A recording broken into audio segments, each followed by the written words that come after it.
In 1892, a woman was pronounced dead. Her family buried her the next morning. That was normal for the time. What was not normal happened 4 nights later. A gravedigger, passing through the churchyard, heard something under the earth. Scratching. Then a voice. Muffled, but a voice. He dug with his bare hands. He found her alive. Fingernails torn, throat raw from screaming into soil. She lived 7 more years after that night. And then, one morning in 1899, she walked out of her house and was never seen again. No body, no grave, no goodbye. This is a story people in her village still argue about, more than a century later. Because the real question was never how she survived being buried alive. The real question is what came back.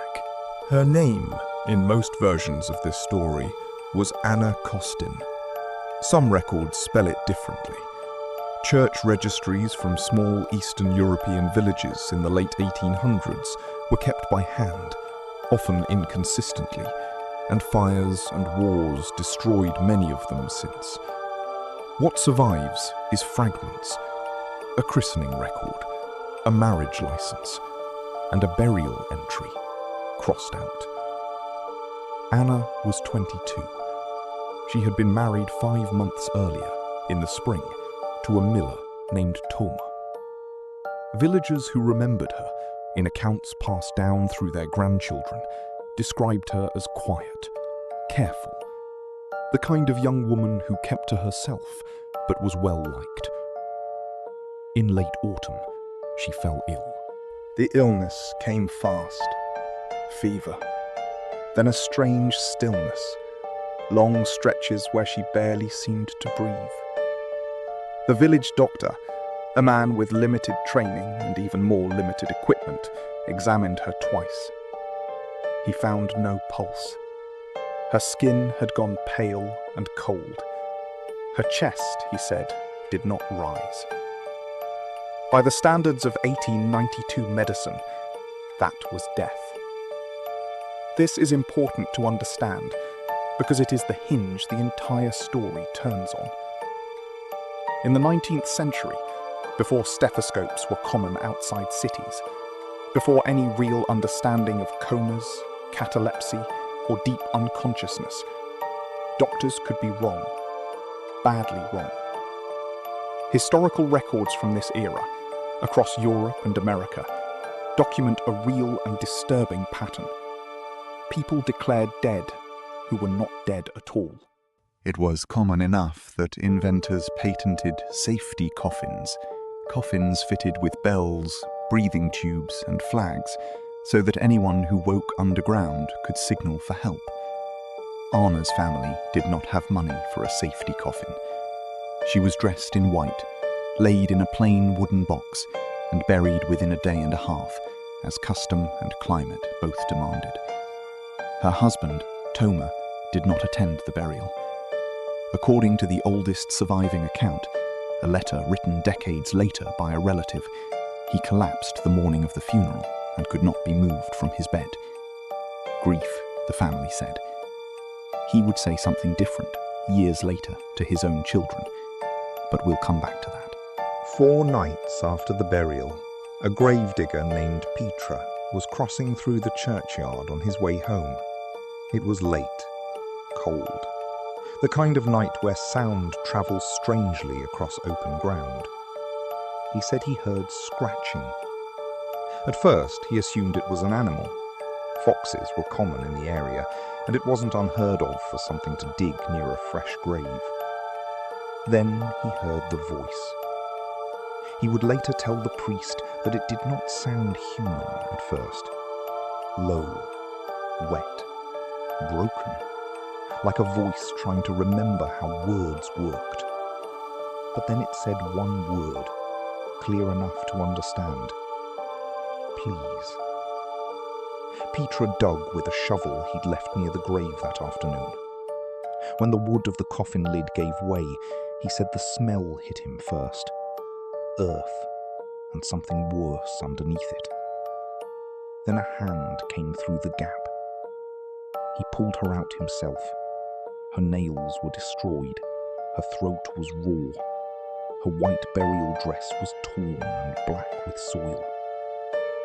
She was alive. What happened next is where the story stops being simple.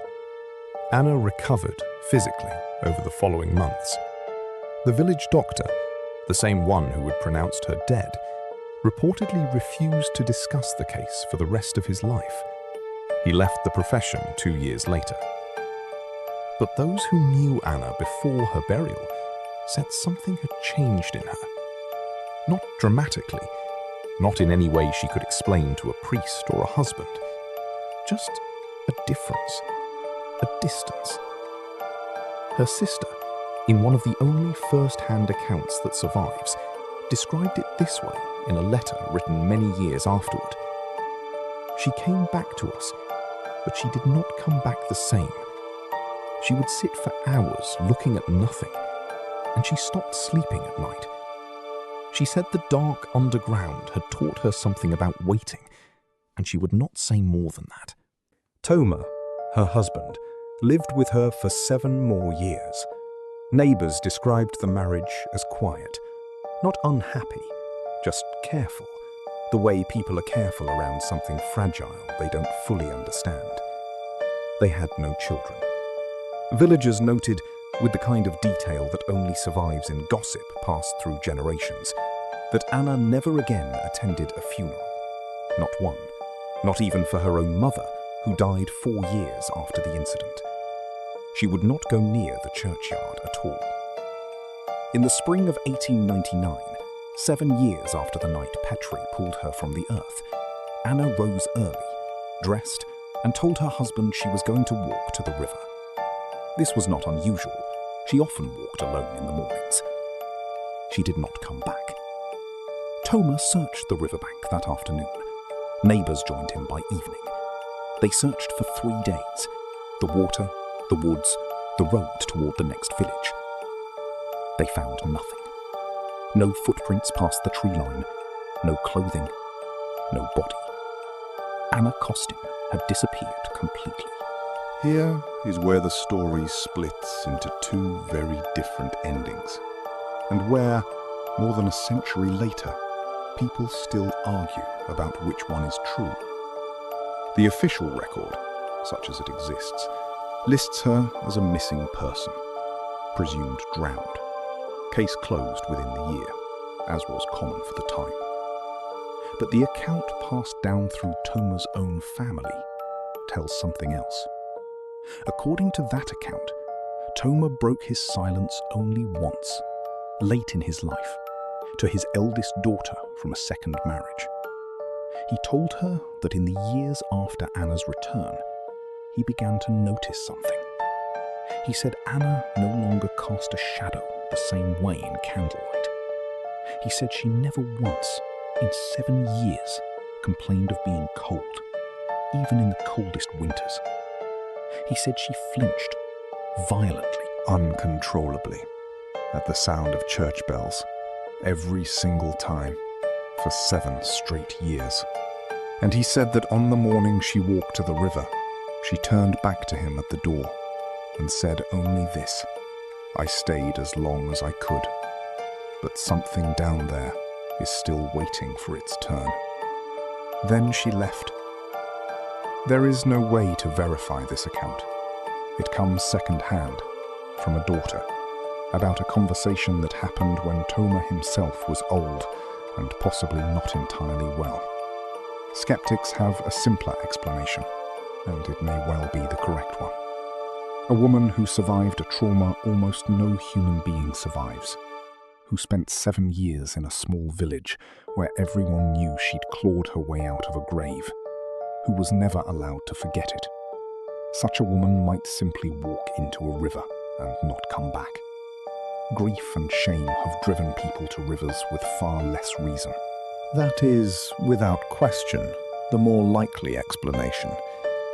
But it does not explain why, in the church registry of that village, there is a second burial entry for Ana Costin, dated 1899, with no body ever recovered to fill it. Someone, 7 years after digging her out of the ground, decided she needed a grave anyway. Historians who study premature burial in the 19th century will tell you this story fits a pattern seen across Europe during that era. A pattern of medical error, primitive death certification, and the very real horror of waking up underground. That part of the story, disturbing as it is grounded in documented historical fact. What happened to Anna after Petre pulled her from that coffin is where the record ends and the folklore begins. Maybe she was simply a woman who survived something unspeakable and never recovered from it, and one day walked into a river, the way traumatized people sometimes do. Or maybe, and this is the version still told quietly in that village, generation after generation, maybe something did come back from that grave. Something that looked like Anna, spoke like Anna, lived beside a man for 7 years, careful and distant, waiting. Until the day it decided it was finished waiting and returned to wherever it had been called from. The grave they dug for her the second time has no body in it. But villagers say, even now, if you stand near it on a quiet night, you can still hear something underneath, scratching to get back in.